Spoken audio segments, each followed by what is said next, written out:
Hey friends, Aaron here with another video. Today I want to talk to you about an experience I had working at Subway. So approximately 1 year ago I worked at a Subway fast food chain restaurant, and I worked there for 6 months, and I want to share a bit about my experience there, and at the end I'll have a bit of a moral of the story or a message.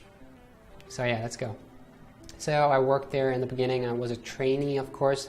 Got a little trainee tag. I always had to put it on my t-shirt, my Subway t-shirt, and it was okay with me, you know.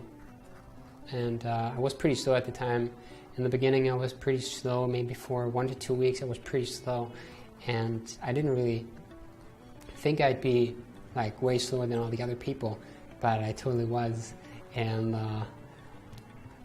that was a bit of a problem in the beginning. As a matter of fact, after maybe 1 to 2 weeks, I don't remember exactly, but at one time I got taken aside by one of the managers. They had many managers there. In fact, they had approximately 5, and it was owner run, so they were all managers and owners, except maybe one of them wasn't an owner, I think. And one of them took me aside and kind of told me, with another manager in the presence, and the other one was kinder, but this one manager told me that if I wouldn't improve, if I wouldn't get faster, they might have to fire me. And she was pretty upfront about it. But I think it was more scare tactics looking back. But I mean, that did help me to get a lot better, actually. So there is a healthy bit of fear, I think, that if we take it in right, I think we can, if we receive it right, it can go to work in us, and it did. But another reason I got much faster is, and I did get faster, thank God, is a lady who worked there around my age, a young woman from Taiwan. She was the fastest worker in that shop, and I think the fastest worker I've ever worked alongside of, and perhaps the fastest worker I've ever seen. And she totally was fast, and she was also really good. She wasn't just do it quickly, you know, she was also really good at the same time. And so she scolded me frequently. She took me aside like she was my boss, even though she wasn't. She was just a co-worker, the same rank, but I guess she had been there approximately 1 year or so, and she was a lot better. So yeah, I took it in. She cussed a bit, you know. I don't agree with cussing, but I didn't really stand up for myself. Looking back, I was a bit of a wimp there. Back then I think I was a wimp, and looking back, I think I would have stood up for myself a bit more, for sure. But I took it in, you know, and the Proverbs do say humility comes before honor. So I think it did. Honored I was in the end. I was honored a bit, and that was good. I grew in speed and efficiency, became really good at the work for what was required of me, and they didn't really train me much. Unfortunately, I kind of had to, well, they trained me a bit, but I would have liked to learn to open up shop and to close up shop myself. I did do night shifts and closing up shop, but I was never the responsible person, if you know what I mean. So, that kind of work, you have 2 people in that place. They closed up shop. One of them knew the security code to lock the doors and stuff, and I didn't. But that's okay, whatever. Maybe at my next Subway, if I ever work Subway again, I'll get to that. Anyways, it was a good time. I grew in speed, and I gained confidence too. It's really confidence building if you do a good job, and it totally helped me with that.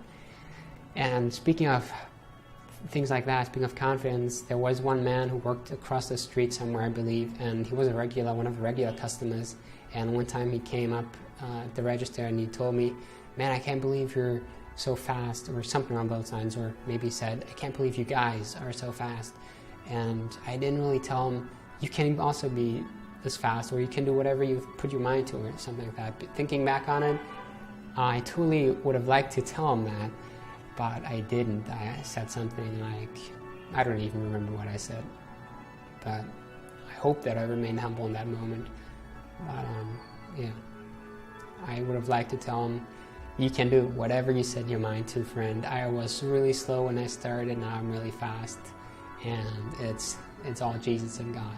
That's what I would have liked to tell him. So that's what I'm telling you now, guys. You can do anything you set your mind to. You can improve and increase in speed as well as any other skill.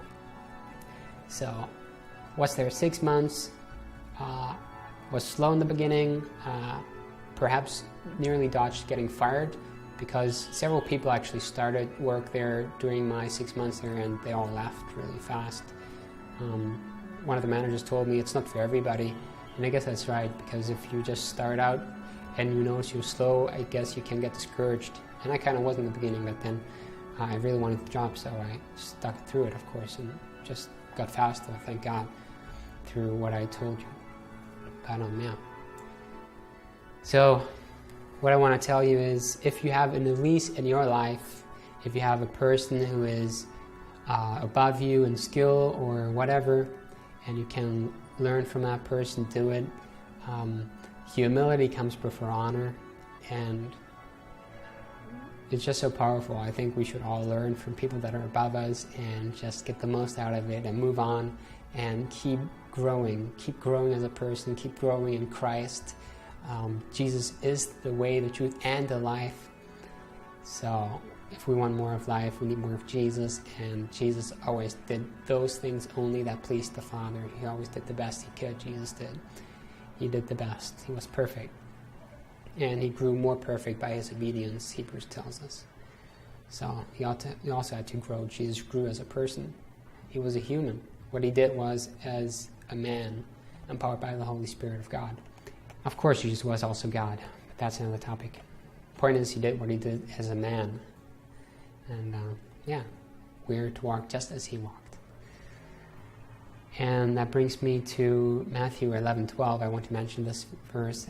It says, "From the days of John the Baptist, the kingdom of heaven has suffered violence, and the violent take it by force."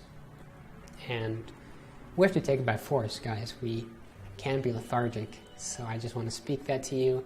You can reach your full potential. We have the greatest potential as Christians. We have the greatest potential. And I'll just share a couple more scriptures off the top of my head. We can do all things through Christ who gives us strength, as it says in Philippians 4:13. "I know that you can do all things and that none of your purposes can be thwarted." Job 42:2. We can do all things with God. Jesus said, with God all things are possible. So let this be an encouragement to you, and push harder, guys. Whatever you set your mind to, you can do. Doesn't matter. You just apply yourself and keep believing God for it. And thanks for watching, guys.